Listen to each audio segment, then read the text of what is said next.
Vamos a tratar de acotarnos al tiempo. Muchas de las cosas que yo tenía preparadas ya las han comentado, así que voy a tratar de avanzar rápido en algunas diapositivas y tratar de contestar la pregunta que nos hacen los organizadores sobre si cuando uno hace una revisión de manga bypass, la técnica es siempre la misma.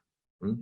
Como introducción, hemos visto y se ha comentado que la manga hoy día es el procedimiento más frecuente realizado en el mundo, por lo tanto nos vamos a enfrentar cada vez en forma más frecuente a la consulta de qué hacer cuando la manga tiene un problema, qué hacer cuando la manga falla, cuando los resultados no son los esperados, incluso hay complicaciones. ¿Ya? Y una de las alternativas es efectivamente convertir la manga a un bypass. Se puede convertir a otras técnicas también, pero esta presentación va a responder la pregunta en relación a la conversión de manga a bypass. ¿Ya? Vamos a partir con un trabajo nacional del Grupo de la Católica. Nicolás Quesada presenta, ¿no es cierto?, un grupo de unos 50 pacientes que hace la conversión de manga a bypass, y aquí ya nos enfrentamos al primer problema.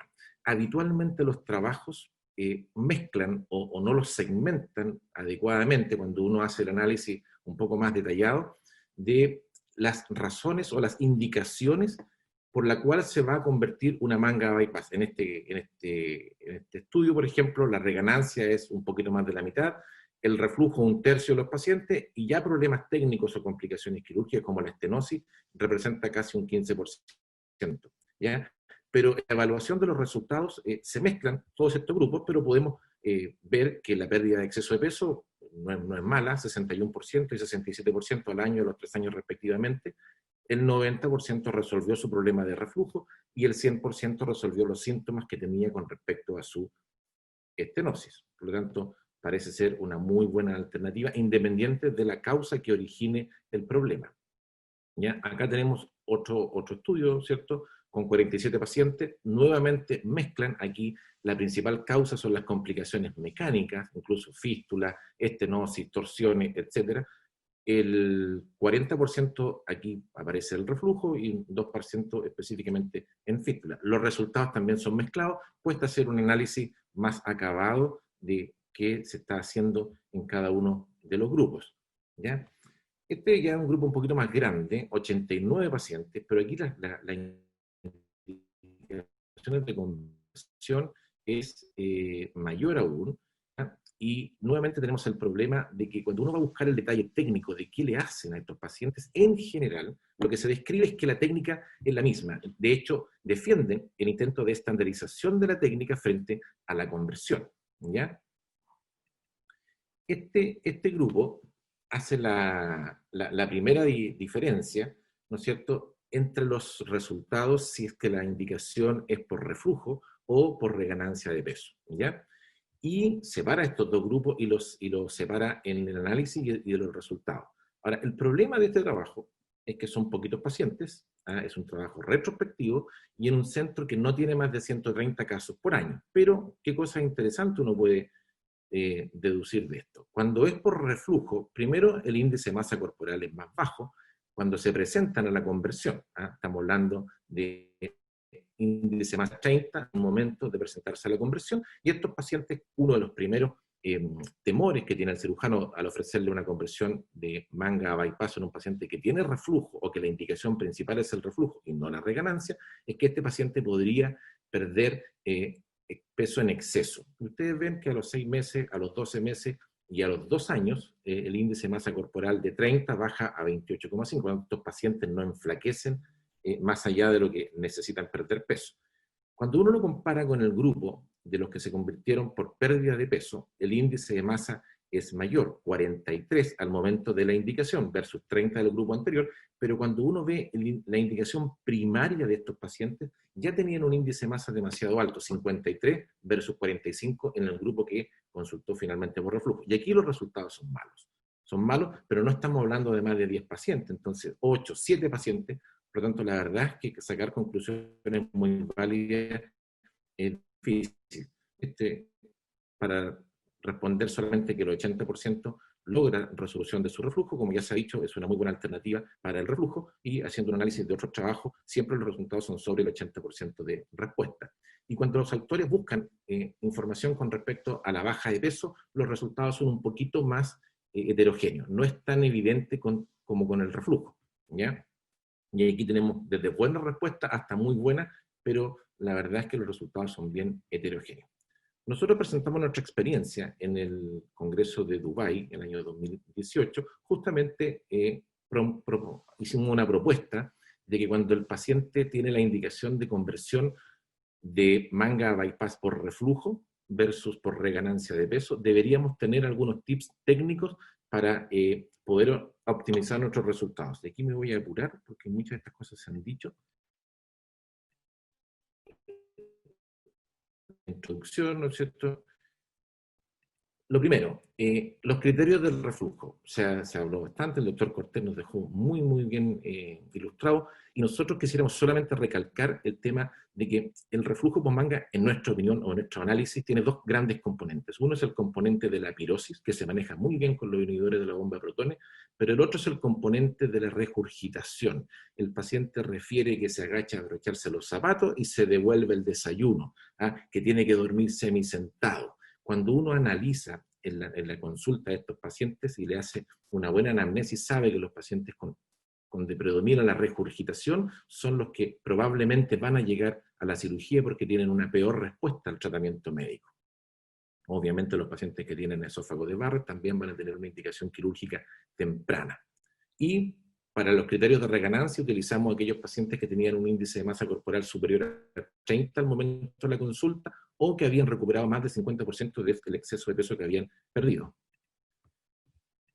Y aquí viene quizás la diapositiva más importante. ¿Qué hacemos distinto frente a estos dos grupos? En el grupo de reflujo buscamos hacer un bolsillo muy, muy corto, lo más corto que nos permita, ¿no es cierto?, la técnica quirúrgica, 2 a 3 centímetros. Y en relación al grupo de la reganancia, este bolsillo lo dejamos bastante más largo, ¿ya? Incluso a veces nos vamos directamente supraangular, ¿ya?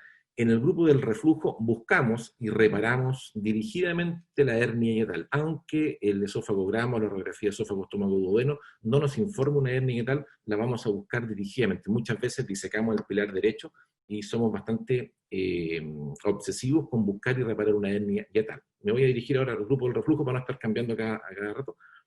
Y aquí no hacemos plastilla del bolsillo. A diferencia de lo que mostró el doctor Cabala, nosotros hacemos la sección horizontal con una o dos cargas, aunque esté un poquito ancha la manga, no le hacemos plastilla, excepto que tenga restos de fondo. Si tiene restos de fondo, sí compartimos que en estos casos lo resecamos y hacemos siempre una anastomosis manual no calibrada, lo más amplia posible, muchas veces de todo el ancho que nos dé la sección horizontal, porque estamos de acuerdo con el concepto de disminuir al máximo la presión dentro de ese bolsillo y facilitar el vaciamiento de ese bolsillo.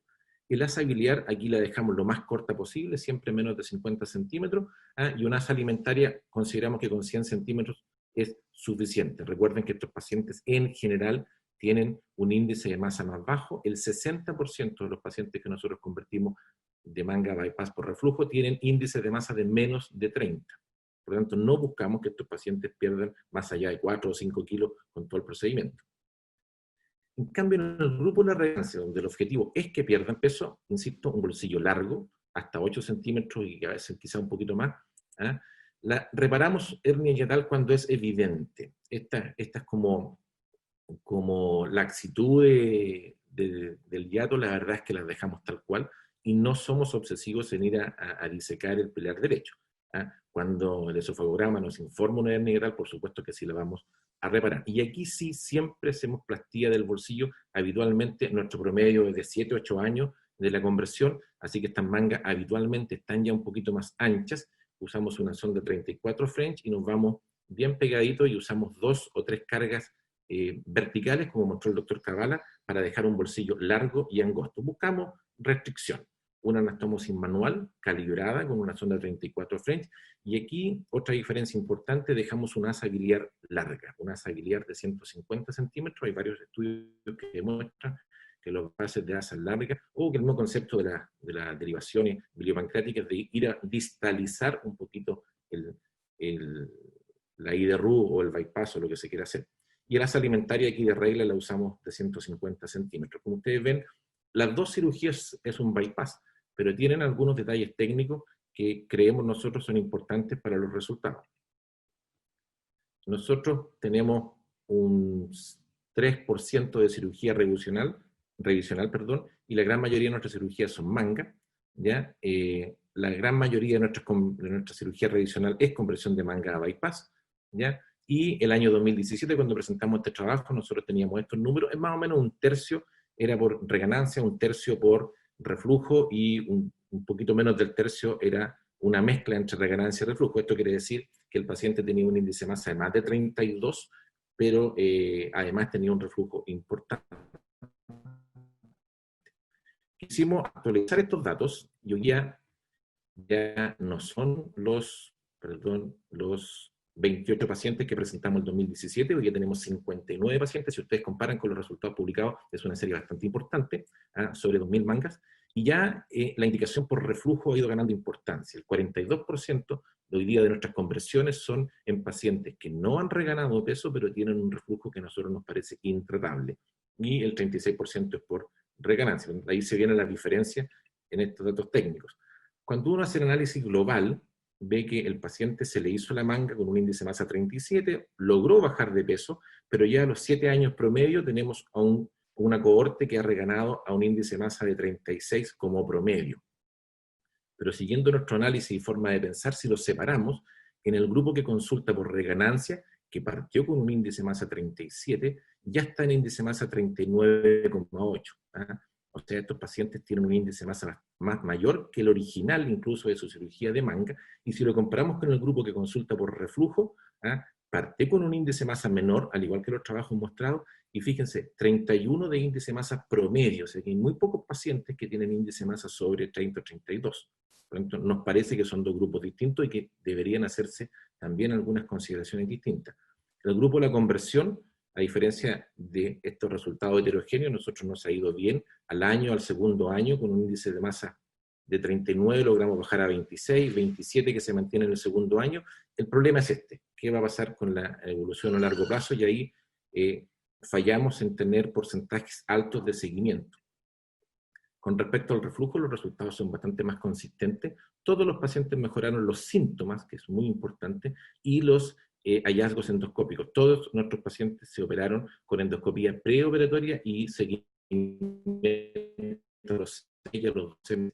Puede ver cómo la esofagitis, ¿no es cierto?, mejora. Todos los pacientes tenían esofagitis al menos grado B y un paciente con Barrett sin displasia. Yo creo que eso va a ser para la discusión.